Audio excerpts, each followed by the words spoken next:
No matter where you come from, no matter where you're going, here's a place where you can take comfort in the knowing that whether if you've come to stay a while or just passing through, this door is open to you. Come and let's be silent. Come and share a hug. Come, let's pray together. Come, love and be loved.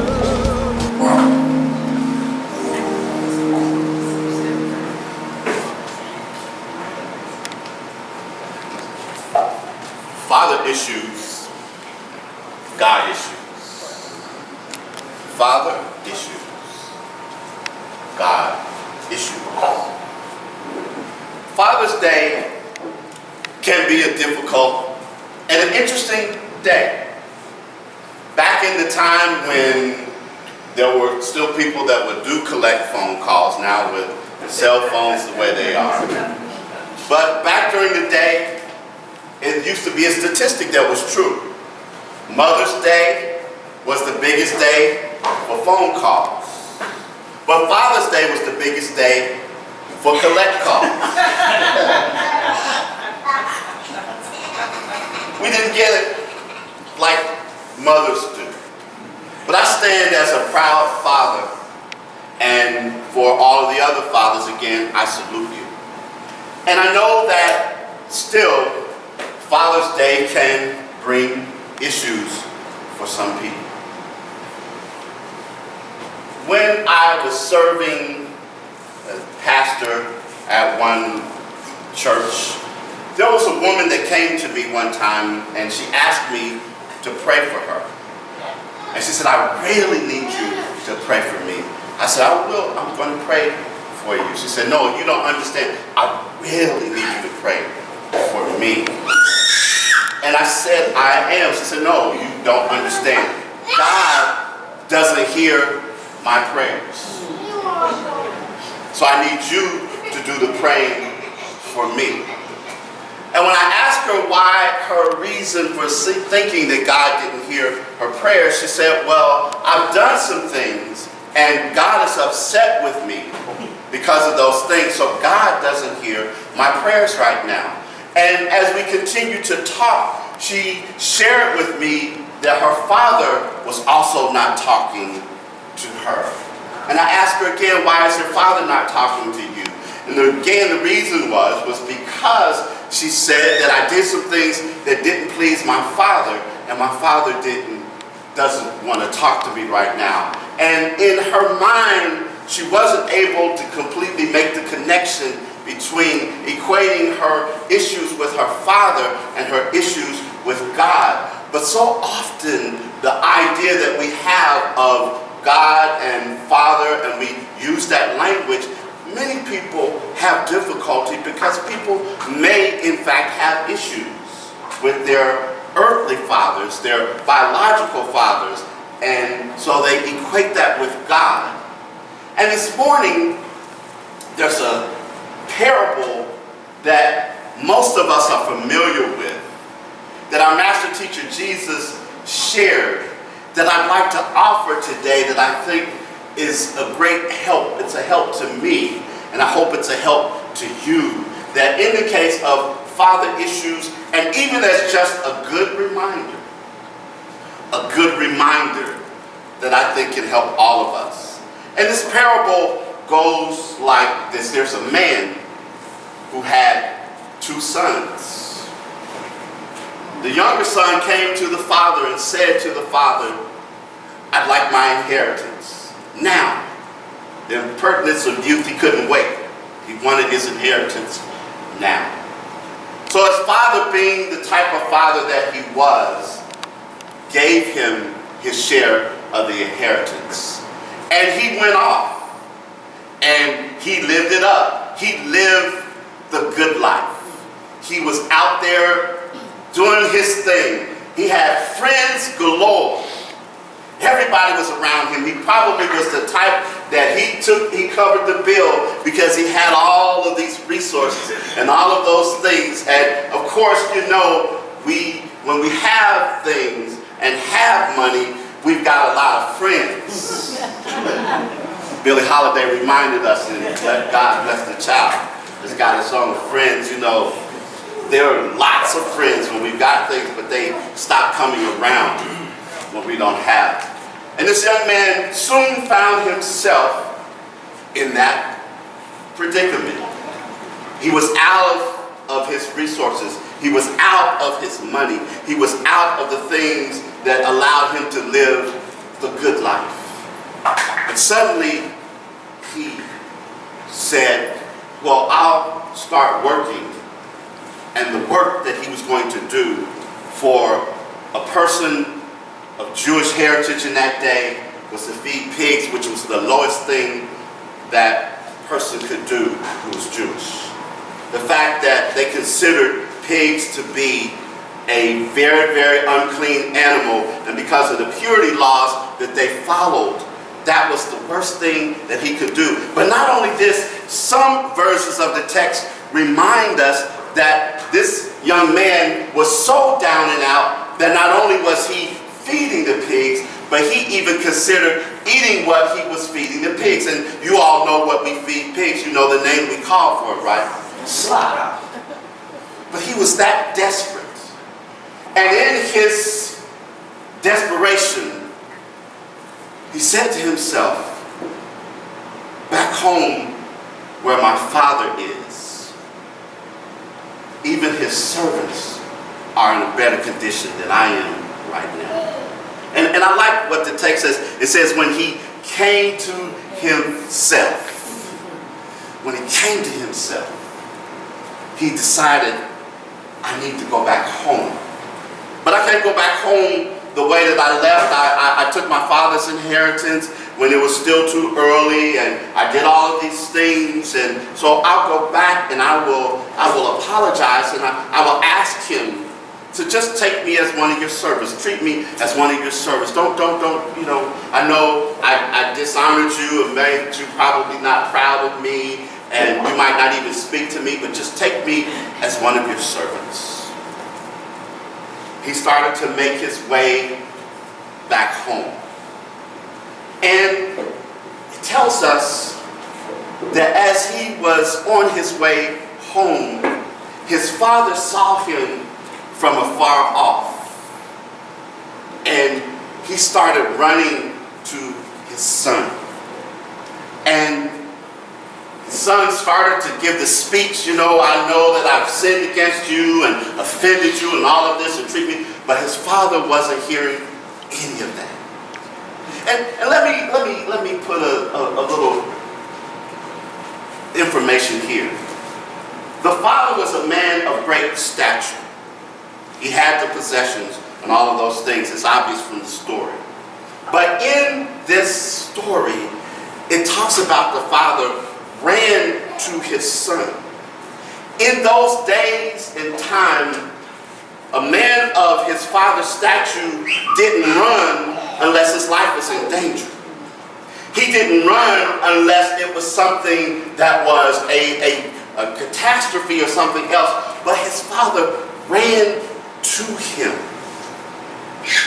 put his arms around him, embraced him, and welcomed him home. And I think it's important for us to consider this text, because the master teacher Jesus is saying in this is what God is like. That here's this young man who feels like, as I started out the story about the young lady, that she had done something wrong, he had done something wrong that was disapproved of, but yet, and she felt like that God didn't hear her, and he thought that the father would not receive him, but he came and he found that he was received by his father. And again, the line, and when he came to himself. I think it's important there, because as we talk about a person coming to themselves, it's coming to the realization of who we are. It's recognizing the truth of who we are. So often we get caught up in thinking less of ourselves than we ought to. We get caught up in thinking that somehow we are flawed and somehow we are in this place in space where we are not worthy of this thing or we're not worthy of that thing. And I find so many times as I talk to people that happens with them is that somebody told them something long time ago that has them thinking that they're less than who they are. They don't recognize their magnificence. They don't understand. We lose this sense of wonder. We lose this sense of dreaming. We lose this sense of identifying with all of the things that God has endowed us with. I love how in Robert Fulghum's book, Everything I Ever Needed to Know, I learned in kindergarten, because he goes and speaks before adults and he asks the question, how many of you in the room know how to draw? How many of you know how to paint? How many of you know how to sing? And very few hands will go up in the air. But he says that if I walk into any kindergarten classroom and ask the very same questions, every hand will go up in the air every time. And then he asked a very poignant question. Who taught you to stop believing in yourself? Who taught you to stop believing in yourself? We feel somehow less than and discounted. I remember years ago, I got my first apartment. I was so excited to get my apartment. I mean, it was a roach castle in one sense, because, you know, we definitely broke. but one of the big things was to decorate. You know, I'm not a big decorator, and I can tell you that. I'm very basic. But I went to the store because I had gotten, back then, most of us back then, looked at the newspaper and we looked at the sales papers. The sales papers. And in that, there was a store that had towels on sale. I got excited because it was a designer. His name was attached to it. It was a designer towels. And you know, so expensive normally, because just to say the designer's name would cost you money, obviously. But I got to the store and I walked over to the department where the towels were, and I looked at the towels and I couldn't believe the price of the towels. And as I looked at them, there was a sign with some small print underneath, and it said, items may be flawed or slightly irregular. And then I realized the reason why they were so cheap was because they were flawed or irregular, even though they were designer towels. And how often do we discount ourselves? Do we put ourselves in thinking that we are less than we are when we've got a designer's name on us? We are God's creation. You can't get any better than that. We are all endowed with the presence and the understanding and the awareness of God. It is in us, all of us. And if I go back to the story that I started out with, the parable that the master teacher Jesus said, this father saw him from afar off. And I like that, because in my imagination, I say to myself, it was no coincidence that the father saw the son far off.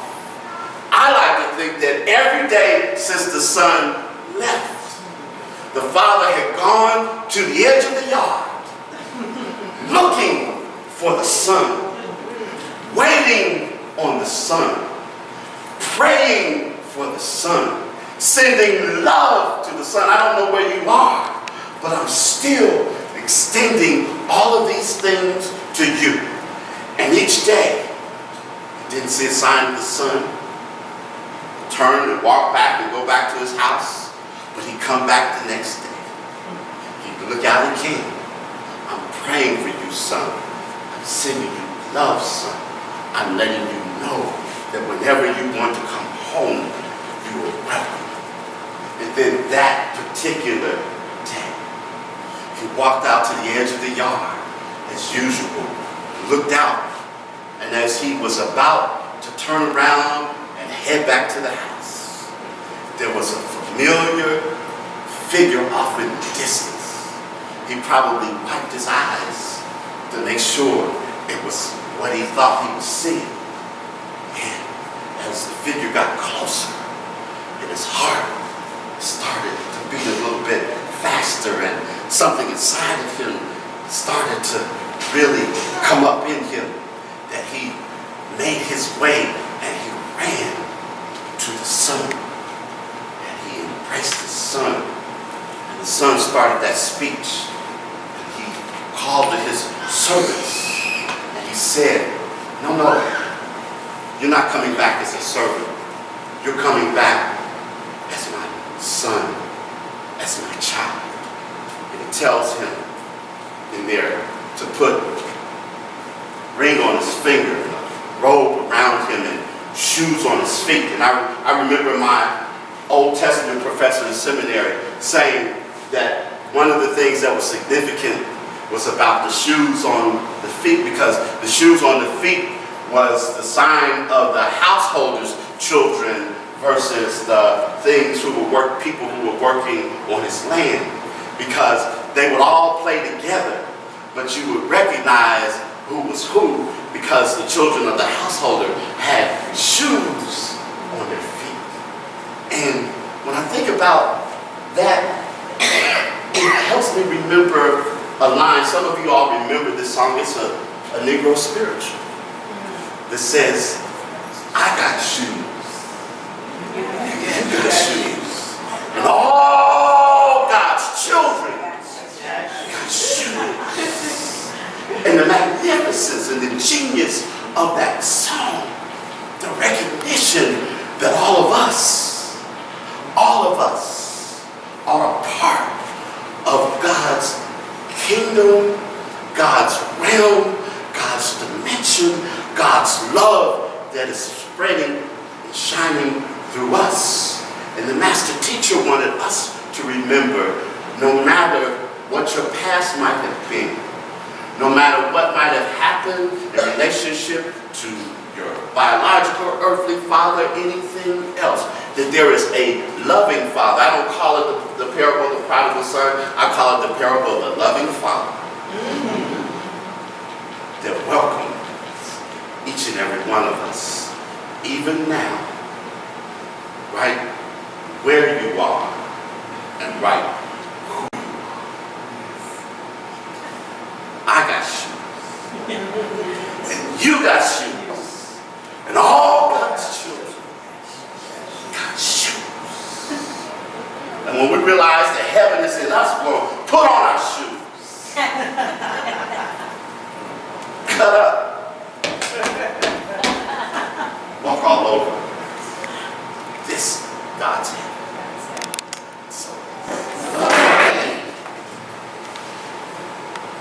Well, we are very, very, very fortunate to have an amazing person to visit us today. And just imagine, you don't even have to pay an admission or drink minimum.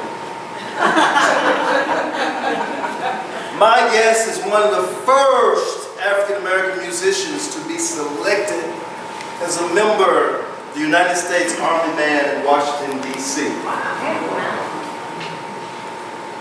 In his role, he performed at the White House and other official functions during the administrations of Presidents Lyndon B. Johnson, Richard M. Nixon, Gerald Ford, Jimmy Carter, and Ronald Reagan.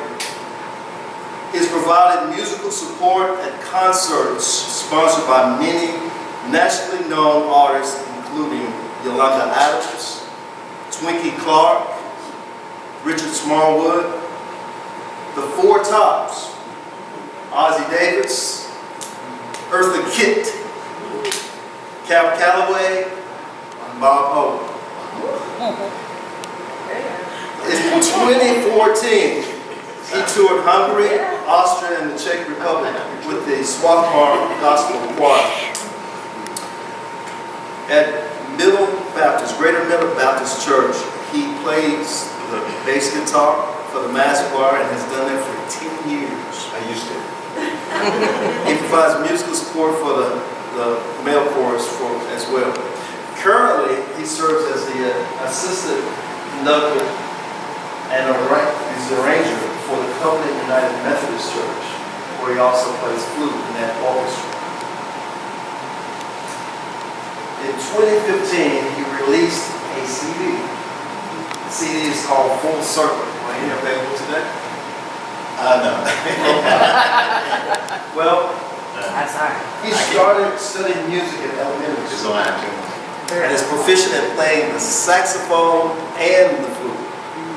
He also plays the keyboard, bass guitar, and clarinet. To perfect his craft, he studied applied music at Catholic University in Washington, D.C., and private tutoring various other musical and percussion operators. He's a father. He's married to Martha Perrine Beard. Their blended family includes Ignatius Beard, Petra Beard Lane, David Perrine Jr., Alyssa Perrine, Allison Perrine, and several grandchildren.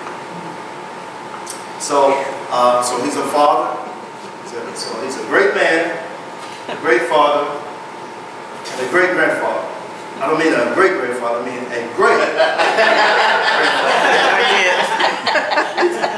He's like, not yet, not yet. So I'm very happy to tell you that he's going to do 2 selections this morning. All right.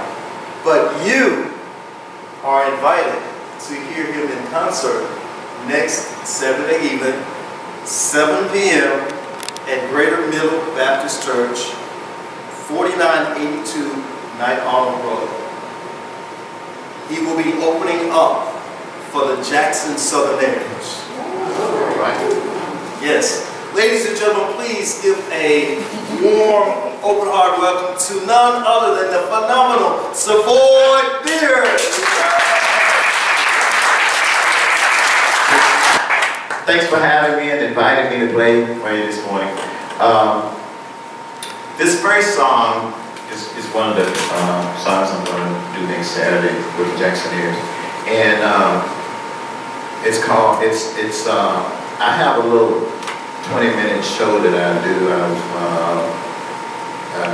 done it in Wisconsin, Illinois, Lansing, and Detroit. I've done it about a half dozen places here. It's a tribute to all the great arrangers, composers, and musicians who passed away over the last couple of years.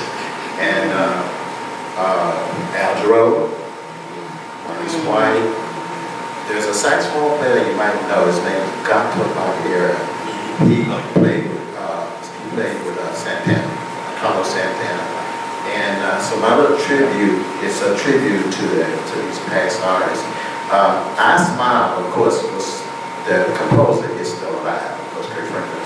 But some of the chords are basically the same as one of the pieces that Maurice White wrote.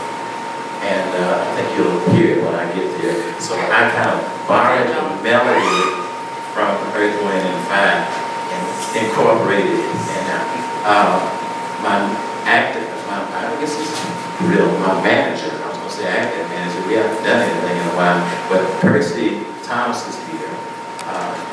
He introduced him earlier. He's was my manager on these trips that we made out of town. And we learned a valuable lesson trying to be roadies. We got stranded in you heard of Dearborn, Michigan? Well, we played at this church in Lansing, and we came down to Detroit, and our host took us to Dearborn to catch the bus. Well, the bus don't stop at Dearborn. So they said, well, it's going to be 2 or 3 hours before the Detroit bus gets here, and we almost froze to death, the 2 of us. So we decided that anybody anywhere in the country that won't need to come and play, they don't have to send us mail now too. we are retired from line trains and buses and that.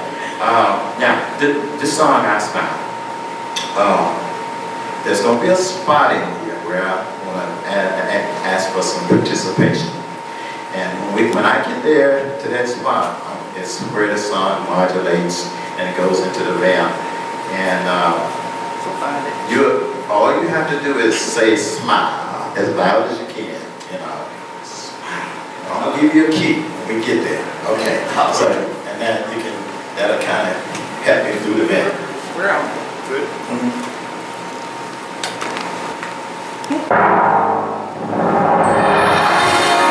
This song is for you, the people of praise, raising our children in the neighborhood.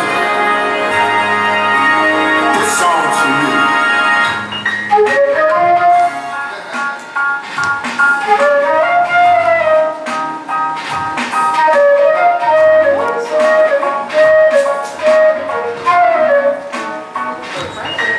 Today is a new day.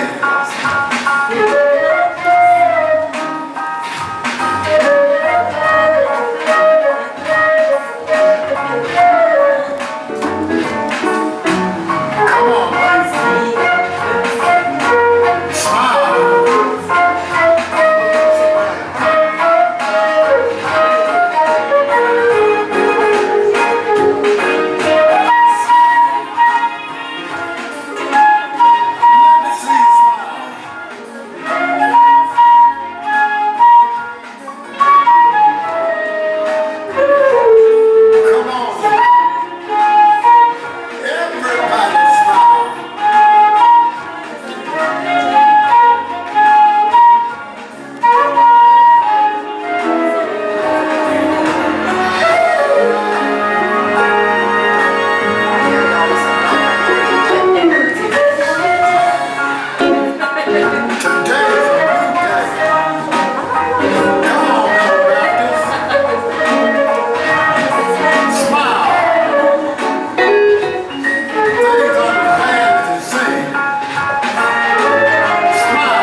power and one presence in the universe, and that is God. And as each of us embodies all that we have learned today, we take it in, we make it our own, and we live those very truths.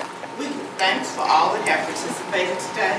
We give thanks for the lesson, beautiful music, affirmative greeting, centering moment, and just all of the beautiful energy that each and every person has brought into the space. Moving forward, knowing that no matter what my relationship is to my earthly father, that there is another beautiful relationship that I have with that loving spirit, creator of all there is.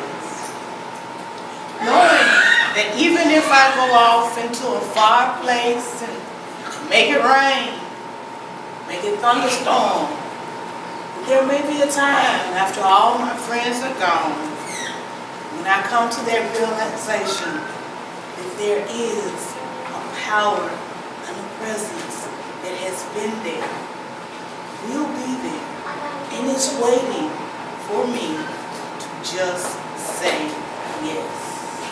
So as I come to myself and I make that journey back to the place that is home, I know, yes, there are some things waiting there for me. There is love, there is joy, and there are shoes for everyone. So I release, I let go, I let God, and so it is.